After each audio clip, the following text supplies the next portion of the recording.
Mengi yanaonekana katika upande wa kikosi cha Yanga wakati ambao dirisha dogo la usajili linazidi kutikisa. Ninapozungumza nawe tayari Yanga imefanikiwa kunasa saini ya wachezaji watano, na kwenye wachezaji watano tayari imewatambulisha nyota takriban watatu na wachezaji wawili wamesajiliwa na bado hawajatambulishwa. Kwenye nyota watano wapo wa watatu ambao ni Mohamed Damaro Kamara hajaweza kutambulishwa, lakini pia upande wa ukija katika upande wa namba mbili ni Mwamba Emmanuel Samuel Mwanengo, naye bado ni mmoja wa wachezaji ambao tayari wamepata nafasi ya kukaza na kuifanya Young Africans kuwa imara zaidi katika upande huo, ametambulishwa. Lakini chuma cha tatu ni mwamba anayejulikana kwa jina la maarufu Shakei. Hawa ni wachezaji nyota watatu ambao tayari wametambulishwa: Shakei, Mwanengo pamoja na Damaro. Hao tayari utambulisho wao umejulikana, lakini wapo nyota wawili kwa maana ya Alan Okero pamoja na upande wa Laurindro Danielson Aurelio, jina maarufu anaitwa Depu. Huyu ni mshambuliaji mbadala wa Boyeri, ni sehemu ya wachezaji ambao Yanga imewasajili na tayari amewasili visiwani Zanzibar, na huyu ni sehemu ya wachezaji ambao wanacheza mechi ya fainali Yanga dhidi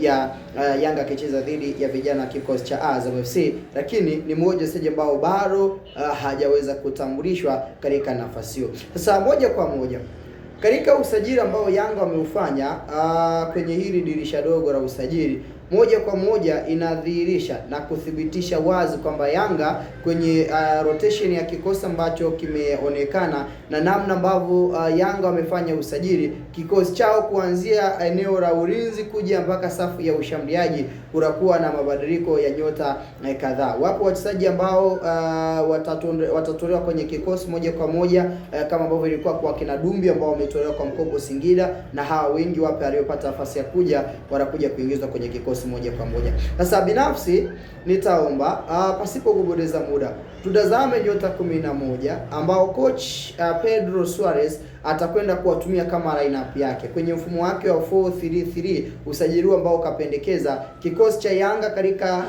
msimu 2025-2026 baada ya usajili wa dirisha dogo kukamilika, kila ni kikosi cha aina gani. Although kwenye hao wachezaji watano Yanga wana uwezo wa kumuongeza mchezaji mmoja, na ambaye ana uwezo wa kuongezeka, taarifa nilizonazo ni goalkeeper. Ana uwezo wa kuongezeka goalkeeper peke yake, lakini maeneo mengine bado Yanga wako safe na Yanga wanazidi kuwa katika uimara na ubora wa hali ya juu katika nafasi hiyo. Sasa Yanga upande wao na hichi ambacho tayari iko hivi: goalkeeper kikosi chao ataendelea kubakia Djigui Diarra licha ya kipa mpya mwingine ambaye anakwenda kusajiliwa katika upande huo, lakini hakuna mchezaji mwingine ambaye tunamtazama ana priority ya kuweza kupata nafasi mbele ya Djigui Diarra. Then fullback right, beki namba 2 kuja kucheza mwamba anayejulikana kwa jina la Yao Kwasi. Yao Kwasi tayari amepona na ni mmoja wa wachezaji ambao tutakwenda kutazama ufanisi wake. So Yao anakuja kucheza kwenye upande wa beki namba 2. Israel Patrick Mwenda Kibwana ambaye pia anahitaji kutolewa kwa mkopo. Hawa si wachezaji ambao wana uwezo wa kumtoa katika nafasi moja kwa moja mwamba anayejulikana kwa jina la Yao Kwasi. Lakini tatu atakuwa ni Mohamed Hussein Zimbwe Junior. Zimbwe ataendelea kubakia kwenye nafasi yake akicheza kama beki nambari 3. Then mabeki wawili wakati ni Ibrahim Abdulrabaka pamoja na Bakari, na upande wa Dickson Jobu ndio mabeki wawili wakati ambao watakuwa wanacheza kama mabeki tumainio kwenye kikosi cha Yanga. Then sita, kwa usajili uliofanyika anakwenda kucheza Mohamed Damaro Kamara. Mohamed Damaro Kamara ndiye anakwenda kucheza kama namba 6 kwa aina ya kikosi ambacho Yanga wako nacho. Then 7 atakuwa anatokea Maxim pia Nzengeri. Nzengera atakuwa anacheza kama namba 7. Then 8 atakuwa anasimama Duke Uga Abuya. Duke Abuya anacheza kama namba 8 kwenye kikosi cha Yanga, box to box midfielder, kiungo mchezeshaji. Then tukija upande wa namba 9 ni Laurindro Danielson Aurelio Depu ndiye anakuja kusimama kama namba 9. Huyu ni mayeri mpya ambaye tayari kaibuka ndani ya kikosi cha Yanga kulingana na ufanisi na ubora mkubwa ambao amekuwa nao toka akiwa na kikosi cha Radom ya kutokea pale nchini Poland. So ni mmoja wa wachezaji ambao anakuja kupata nafasi ya moja kwa moja mbele ya Dube pamoja na Boyera ambao wamekuwa ndani ya kikosi. Then tukija upande wa namba 10 ni Pacome Zouzoua Iniesta wa wa Afrika.